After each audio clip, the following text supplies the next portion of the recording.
Selamat datang dan mendengarkan dalam audiobook Mangatun dan novel Tun yang berjudul Dia Pembantuku, Dia Bukan Istriku. Buah karya dari autor Julius. Audio kreator Senorita. Episode ketiga. Lintang. Happy enjoy dan selamat mendengarkan. Malam belum terlalu larut saat itu. Lintang melihat jam dinding yang masih menunjukkan waktu di angka 9 malam.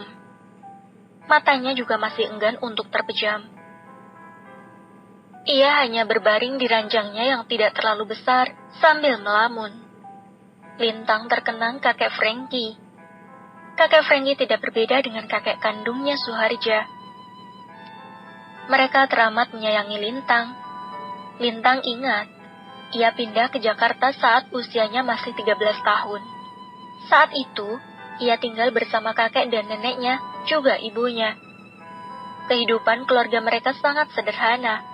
Kakek hanya punya toko yang tidak terlalu besar dengan ibu yang membantu kakek di sana. Ayah Lintang sudah lama meninggal. Saat Lintang masih sangat kecil, sang ayah harus merenggang nyawa karena kecelakaan saat mobil yang dibawanya oleng hingga menghantam sebuah truk besar di pinggir jalan. Akhirnya mereka kembali ke Jakarta, membantu kakek dan nenek di toko. Sayang, toko mereka bangkrut pada waktu itu. Kehidupan harus membuat mereka berada di titik paling bawah. Angin segar menghampiri keluarga Suharja saat seorang laki-laki seusia dirinya datang berkunjung. Ialah Frankie Dwi Anwarta. Keduanya diketahui memang telah lama bersahabat. Frankie walaupun ia telah sukses dan menjadi salah satu orang terkaya di Indonesia, tetap dengan rendah hati menyambut Suharja sebagai sahabatnya. Saat itulah akhirnya Frankie mengetahui bahwa Suharja sedang ditimpa ujian yang cukup berat. Usahanya bangkrut dan itu membuat mereka hidup dalam keterpurukan. Ikutlah bersamaku. Aku akan membuatkan usaha baru untuk keluargamu. Frankie menawarkan itu pada Suharja. Lelaki paruh baya itu tersenyum menanggapi kebaikan sahabatnya. Ia memegang pundak Frankie pelan. Bukannya aku tidak mau. Aku tahu kau adalah sahabatku yang paling baik. Tapi aku tidak ingin merepotkan. Dengan kau yang masih sudi menginjak rumah ini saja, aku sudah sangat bersyukur. Sahut Suharja. Frankie menarik napas panjang. Ja, kau adalah keluarga bagiku. Aku ingat masa-masa sulit kita dahulu. Saat berkuliah, ketika aku tidak bisa membayar uang semester, kau dengan sisa tabunganmu menyelamatkan aku waktu itu. Aku ingin membalas semua kebaikanmu padaku. Ujar Frankie. Ia jadi terkenang nostalgia masa-masa sulit yang pernah dilaluinya bersama sahabatnya itu. Frank, itu sudah menjadi kewajiban bagiku saat itu sebagai sahabatmu. Lantas, apa yang bisa membuatmu merasa senang dariku hingga saat ini? Tanya Frankie. Kau tidak pernah melupakanku dan tetap menjaga baik persahabatan ini sudah cukup bagiku. Jawab Suharja. Frankie menatap sahabatnya itu haru. Suharja yang sedari dulu tidak pernah menuntut apa-apa atas kebaikannya di masa lalu. Aku berjanji padamu, tali silaturahmi keluarga kita akan tetap terjalin, walaupun maut telah merenggut nyawaku. Balas Frankie. Suharja kembali tersenyum mendengarnya. Hingga akhirnya hal itu terjadi. Tepat saat Suharja akan mengunjungi Frankie di sebuah restoran kala mereka berjanji bertemu. Seorang dari kejauhan tampak akan menembak Frankie. Suharja yang melihat hal tersebut langsung menyergap Frankie dan menghalangi peluru tersebut untuk masuk ke dalam tubuh Frankie. Suharja terkulai lemas di pangkuan sahabatnya dengan darah yang telah bersimbah. Frankie menggeram, menangis meratapi kepergian sahabat yang lagi-lagi mengorbankan nyawa untuknya. Tidak butuh waktu lama, si penembak yang ternyata suruhan dari rival perusahaannya akhirnya diringkus. Setelah kematian kakek Suharja, nenek menyusul tidak lama kemudian karena kesedihan mendalam akibat kematian suaminya. Frankie yang waktu itu datang ke rumah melihat Lintang. Ia tahu gadis itu adalah cucu yang sering Suharja ceritakan dulu. Betapa Suharja menyayangi cucunya tersebut. Frankie yang waktu itu melihat Lintang di pangkuan ibunya merasa kehangatan menjalari matanya. Suharja bahkan tidak sempat melihat cucunya dewasa. Ia bertekad akan membawa ibu dan Lintang ke rumahnya. Namun, ibu yang waktu itu ragu belum bisa mengiyakan ajakan tersebut sampai akhirnya ibu setuju. Tetapi, ia memilih untuk diperkerjakan sebagai pembantu di sana. Awalnya, Frankie menolak. Ia sudah memiliki rencana untuk memberikan sebuah usaha bagi anak dari sahabatnya itu, dan juga pendidikan yang baik untuk Lintang. Tapi, ibu bersikeras untuk menjadi pembantu saja di rumah megah itu. Akhirnya dengan berat hati, Frankie setuju, asalkan mereka bersedia tinggal bersama keluarga besarnya. Keluarga besar menerima kehadiran keduanya dengan tangan terbuka. Anak dan juga menantu Frankie sangat menyukai Lintang. Gadis yang masih remaja kala itu sangat rajin membantu ibunya, meski mereka tidak ingin Lintang melakukan hal tersebut.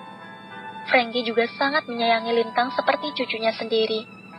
Ia telah berjanji pada Suharja untuk tetap menjaga hubungan kekeluargaan mereka hingga akhir hayatnya. Sampai pada akhirnya, rencana pernikahan Lintang dan William, cucu kesayangan Frankie Dwi Anwarta, terdengar ke seantero keluarga besar dan juga kerabat mereka. Lintang sendiri tidak pernah mengetahui seperti apa rupa dari William, karena ia sama sekali belum pernah melihat lelaki itu selama ini. Lintang hanya sering mendengar cerita, William sedari kecil telah terbiasa hidup di luar negeri, dan benar-benar menetap di sana setelah usianya 23 tahun. Lintang ingat percakapannya dengan kakek Frankie beberapa bulan yang lalu, saat kakek sedang duduk di taman rumah megahnya. Lintang, berapa umurmu sekarang? Kakek bertanya dengan lembut seperti biasa. Lintang udah 20 tahun, kek. Jawab Lintang sambil menuangkan teh hangat, lalu memberikannya pada kakek. Lintang, maukah mewujudkan keinginan kakek untuk terakhir kali? Frankie bertanya lagi. Lintang mengangguk. Apa saja, kek? Kakek sudah begitu baik padaku dan ibu, ujar Lintang. Menikahlah dengan William, cucu kakek, ujar Frankie lagi. Lintang tersentak, tidak menyangka dan tidak menduga keinginan kakek ternyata adalah hal itu. Ia tersenyum bingung, tidak mampu menjawab, namun tidak ingin mengecewakan kakek. Akhirnya, dengan segala kepasrahan dianggukan kepala, meski ia sendiri masih dilanda keraguan luar biasa. Lintang tersadar dari lamunan dan ingatannya. Ia teringat surat yang dititipkan kakek pada Mama Miranti tadi. Gadis itu segera menuju jas hitamnya yang tergantung. Ia meraih surat itu dari saku bajunya. Perlahan, ia membuka surat itu, kemudian mulai membaca dan mencermati tulisan kakek yang rapi, yang nampaknya telah lama ditulis oleh pria tua itu. Untuk Lintang, cucu dari sahabatku, juga sudah kuanggap cucuku sendiri. Cucuku, jika kau membaca surat ini, berarti kakek sudah tidak ada lagi. Kakek sangat bahagia dengan kehadiran kau dan ibumu waktu itu melengkapi keluarga kami. Cucuku, seperti yang kau tahu, aku dan kakekmu sudah berkawan sejak lama. Ia adalah orang yang tulus dan telah mengorbankan nyawanya untukku. Aku tidak pernah tahu bagaimana cara membalas budi Suharja, sampai akhirnya kalianlah jawabannya. Lintang cucuku, kau mewarisi ketulusan kakekmu, kebaikan kakekmu, keikhlasannya juga semua kesabarannya. Aku ingin kau selalu menjadi bagian dari keluarga ini. Aku ingin kau mewujudkan permintaan terakhirku. Menikahlah dengan William, cucuku. Kalian adalah sumber kebahagiaanku. Jika nantinya kau dapati sifatnya yang keras dan sulit dipahami, bantulah ia berubah. Belajarlah untuk mencintainya. Cucuku, terima kasih atas semua pengertianmu. Aku menyayangimu. Kakekmu, Suharja, Frankie. Tanpa Lintang sadari, air matanya keluar begitu saja membaca tulisan kakek. Ia benar-benar merasa bahagia dicintai oleh orang yang sangat baik seperti Frankie hingga akhir hayatnya. Dan ia telah bertekad untuk mewujudkan keinginan kakek Frankie, apapun yang akan terjadi nanti. Bersambung. Terima kasih sudah mendengarkan. Sampai jumpa di chapter selanjutnya. Dan jangan lupa untuk klik tombol like-nya. Terima kasih.